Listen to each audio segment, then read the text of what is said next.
আসসালামু আলাইকুম গাইস, কেমন আছেন সবাই?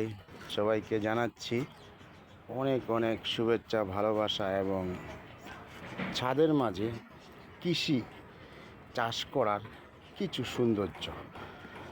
আপনারা অনেকে জানেন না যে ছাদে যদি আপনারা কিছু গাছগাছি লাগান তাহলে কিন্তু সেই সব থেকে ফল ফুল অনেক কিছু আপনারা পাবেন, শাক সবজি অনেক কিছু খেতে পারবেন। কিন্তু অনেকে অলসতার কারণে তা করে না। কিন্তু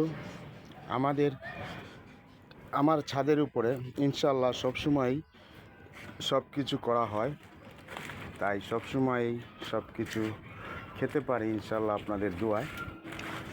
তাই অনেক দিন আগে ড্রাগন গাছ লাগানো হয়েছিল, ভেবেছিলাম কিছু হবে না। মাশাআল্লাহ কয়দিন আগে দেখলাম ড্রাগন ফুল এসেছে, তারপরে দেখলাম ড্রাগন ফুল থেকে ফল এসে পড়েছে এবং ফল এসেছে মাশাআল্লাহ, ফলটাও অনেক সুন্দর কালার হয়েছে, এখন কেটে খাওয়ার উপযুক্ত হয়েছে মাশাআল্লাহ। কয়েকদিনের ভিতরে ইনশাআল্লাহ কেটে খাবো আপনাদের সবাই দোয়ায়। সবাই কিন্তু আপনারা এভাবে করে গাছ লাগাবেন, লাগালে কি হয় জানেন, সব ধরনের জিনিসই আপনারা খেতে পারবেন।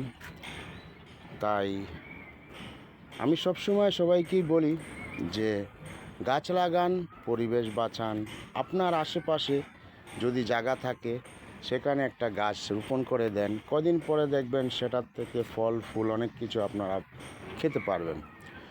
সো সবাই ভালো থাকবেন এবং বেশি বেশি করে সুন্দর করে এভাবে আপনারা গাছ লাগাবেন। গাছ না লাগালে হয়তো আপনারা বুঝবেন না যে গাছের থেকে কেমন ভালোবাসা পাওয়া যায়।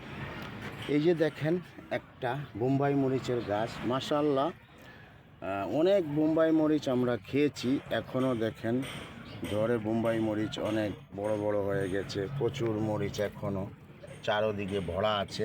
ইনশাল্লাহ কয়েকদিন পরে এই মরিচগুলো আবার পেকে লাল হবে। তাই এখানে আরেকটা গাছ লাগানো হয়েছে, এটা নতুন ফুল ছাড়ছে।